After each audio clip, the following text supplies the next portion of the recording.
What's up, everybody? Today I want to touch on something that I haven't really seen a whole lot on, and I want to talk about the reliability of these two machines right here and everything that's gone wrong since purchasing them. First off, here's what we got. That's a 2019 Max XRS Turbo.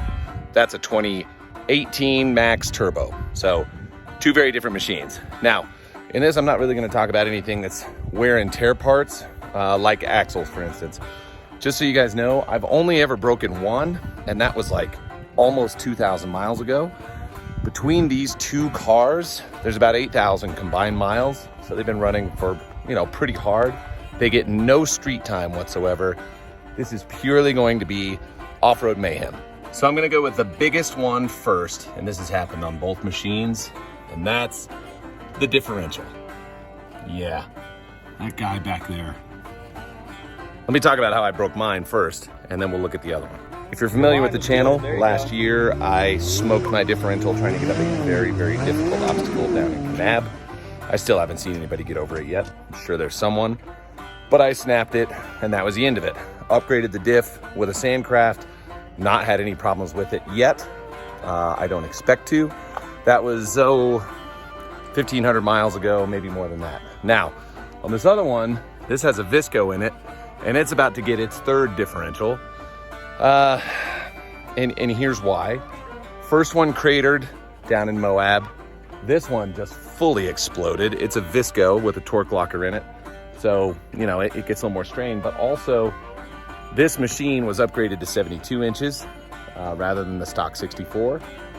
Not that should matter. They have Viscos and 72s too, but that's now gonna get a smart lock conversion. So, differentials. That's gonna be the biggest thing right there. The next thing, this guy right here. So see, I changed out my clutch case for a steel one. Belts blow right through them. I mean, it's cheap plastic, it gets hot. You blow a belt at high speeds, if it snaps and just hits in the right spot, you'll shatter your case. Travis has only ever blown one belt in more than 4,000 miles, one belt. I've gone through probably 5 or 6, but again, that doesn't really matter. If you have a Can-Am, you have a heavy foot, you're putting it through its paces, you're probably gonna blow some belts. That doesn't really matter. But the case, I had the stock case first, blew that, put on a replacement, blew that, and then I went to steel. So that guy right there, and that's like $400 or $500 or something like that. For replacing your smart lock, you can get those on eBay for $800 or something. So it's really not that big a deal, but it's just something to keep in mind. Now, aside from the differentials and just standard wear and tear parts, this car did have a problem with overheating, and it turned out that the water pump the guts were gone on it. And we actually went through this whole thing, everything that had to do with cooling, starting at the radiator and just moving back, and ultimately it ended up being a cheap part. But I've never had a problem with overheating on the other one, not once. No issues there whatsoever, so that could be a fluke. There is another thing that can happen with these that we found out, that the plastic gears right inside here where the water pump is can wear out, but there was no wear on any of those gears, so I don't see any issues there. No problems. Thinking about side-by-sides, everybody always makes these comments like these things don't last a long time. They're gonna wear out, they're gonna this or that. You're right. If you abuse them, you don't change your oils, you don't do your fluids, you don't put grease where it needs to go, you're pounding these things harder than any other car is gonna go. But I know that these engines, these Rotax engines, are super, super, super good. And so that's not gonna be where ultimately you're gonna have failures. If you don't go through and strengthen things up, then over time, you'll probably end up warping the frame, you'll do all kinds of stuff. Let me just tell you what I've done to help strengthen that up. This has the full gusseting kit underneath. Same with the shock tower. I have that double sheared up here as well. I've upgraded my front and my rear knuckles. These I have worn out, and I don't know if these are really terrible, but they're not great. The metal that they used in the knuckles to keep this thing light, they're not really the best. Prior to 2020, the rear knuckles had a fail problem as well.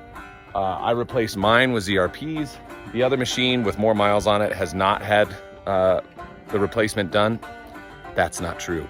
We did swap them out when we did the trailing arm. So that did have an upgrade, and it was only starting to wobble at that point. So double shear rear knuckles on that one, still the same stock fronts. Mine has all been done. All the knuckles are changed over to billet, so they're stronger. But these points between the shock and the front part of the frame definitely should be upgraded. Definitely should be looked into if you're getting one of these, if you're planning on keeping it for a super long time, or if you're really rough on it. If you're a leisure person who's just going out on the weekends and hitting dirt roads and not really pounding on it, you probably don't need to do it. But these are long cars and they are lightweight, and most of the parts that were used on them were designed to keep it super lightweight, which means if you pound on it, they're gonna blow. So that's really it. I mean, there has not been any reliability issues with these things. It's been super, super cake, and they're both pretty decked out now at this point. They're not really recognizable beyond stock. Both of them have had a lot of money spent on them to turn them into full purpose-built rally rigs, and just no issues. So let me tell you about maintenance.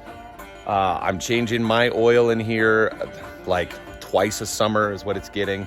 Spark plugs have only been done once on both machines. They're running smooth.